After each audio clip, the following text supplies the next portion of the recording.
خیبر پختونخوا کے مالی معاملات ہو یا چیف سیکرٹری کی تعیناتی، ابھی تک کوئی اہم پیش رفت نہیں ہوئی۔ کیا مرکز کے ساتھ معاملات اسی طرح چلتے رہیں گے؟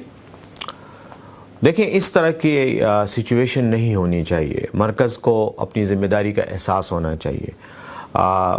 مرکز بنیادی طور پر وفاق ایک بڑا بھائی ہے، اور اس کے بعد بڑا بھائی جو ہے وہ پنجاب ہے۔ یہاں پر جن لوگوں کی حکومت ہے، شاید وہ آج تک ان کو یقین نہیں آ رہا کہ وہ حکومت میں بیٹھے، اس لیے کہ ایک 2 نمبر غیر قانونی غیر آئینی طریقے سے انتخابات میں دھاندلی کر کے الیکشن کمیشن کو ساتھ ملا کر اور الیکشن کمیشن کے کور میں انہوں نے یہ اقدام کیا ہے کہ وہ حکومت میں آ گئے ہیں۔ تو انہیں شاید یقین نہیں آ رہا، اس لیے وہ بار بار ایسی حرکتیں کر رہے ہیں کہ جو لوگوں کو بھی احساس دلانا چاہتے ہیں اور اپنے آپ کو بھی احساس دلانا چاہتے ہیں کہ ہاں، ہم تو حکمران ہیں۔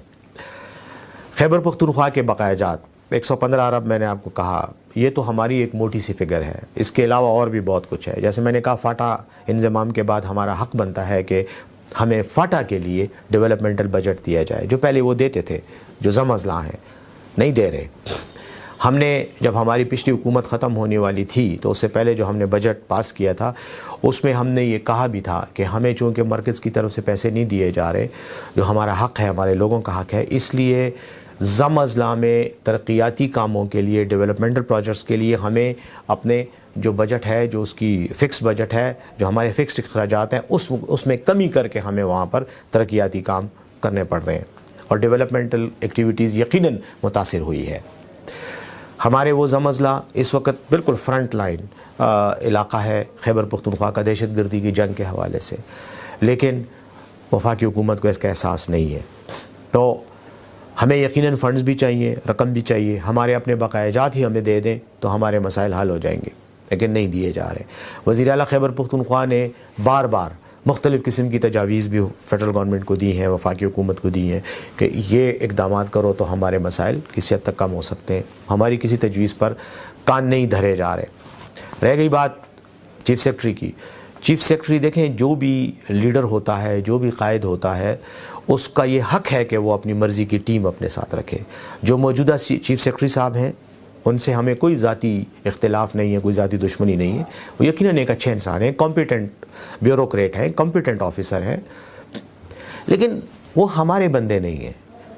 بنیادی طور پر وہ شہباز شریف صاحب کے لاڈلے ہیں، اور شہباز شریف صاحب کو بھی پتہ ہے، تمام بیوروکریسی کو بھی پتہ ہے کہ شہباز شریف نے اس کو خیبر پختونخوا میں صرف اس لیے لگایا ہے تاکہ ان کے اپنے مفادات کا تحفظ کیا جا سکے، اور یہ کافی عرصے سے چلے آ رہے ہیں۔ کیئر ٹیکر گورنمنٹ میں بھی تھے۔ اب چونکہ ہماری حکومت آئی ہے تو ہم چاہیں گے کہ افسران بھی ہم اپنی مرضی کے لگائیں، کیونکہ حکومت ہم نے ان افسرانی ہی کے ذریعے چلانی ہے۔ وزیر اعلیٰ خیبر پختونخوا جب وزیر اعظم سے ملے تو وہاں پر چیف سیکرٹری کے حوالے سے بات کی، لیکن بجائے اس کے کہ ہمیں چیف سیکرٹری دیا جائے، اس مسئلے کو متنازعہ بنا کر اس کو سیاسی طور پہ اچھالا جا رہا ہے۔ شاہ علی شاہ صاحب ایک سینئر بیوروکریٹ ہیں، تجربہ رکھتے ہیں خیبر پختونخوا کے معاملات میں، ان کو سائڈ پہ بٹھایا گیا ہے، دینے سے انکار کر رہے ہیں۔ ان کے علاوہ بھی ہم نے جو 3 نام مانگے ہیں، اس پر بھی سیاست کی جا رہی ہے، کوئی نہیں دیا جا رہا، اور اس میں بھی کوشش یہ کی جا رہی ہے کہ ہمیں تنگ کیا جائے۔ تو ٹھیک ہے، آپ کرتے رہیں، یہ آپ کے اوچھے ہتھ کنڈے نہ پہلے بھی کبھی آپ کے کام آئے اور نہ آگے آئندہ آپ کے کام آئیں گے، بلکہ ان اوچھے ہتھ کنڈوں ہی کی وجہ سے تو آج حالت یہ ہے کہ آپ کو الیکشن کمیشن میں دھاندلی کو بنیاد بنا کر فارم 47 میں تبدیلی کر کے وزیر اعظم اور وزیر اعلیٰ پنجاب کے تخت پہ آپ بیٹھے ہوئے ہیں، اس دھاندلی کے نتیجے میں، کیونکہ عوام نے آپ کو مسترد کر دیے، کیونکہ آپ اس طرح کی حرکتیں کرتے رہتے ہیں۔ تو میرا تو ان کو یہ مشورہ ہے کہ کچھ ہوش کے ناخن لیں، کوئی عقل کریں، اور ہم اگر ان سے چیف سیکرٹری مانگ رہے ہیں تو ہم چیف سیکرٹری کوئی انڈیا سے یا اسرائیل سے یا امریکہ سے نہیں منگوا رہے، جو اسی پاکستان کے بیوروکریٹس ہیں، یہاں ان کا تجربہ ہے، ہم سمجھتے ہیں کہ وہ ہمارے لیے زیادہ کارآمد ہوں گے اور ہماری ٹیم کے ساتھ چل سکیں گے۔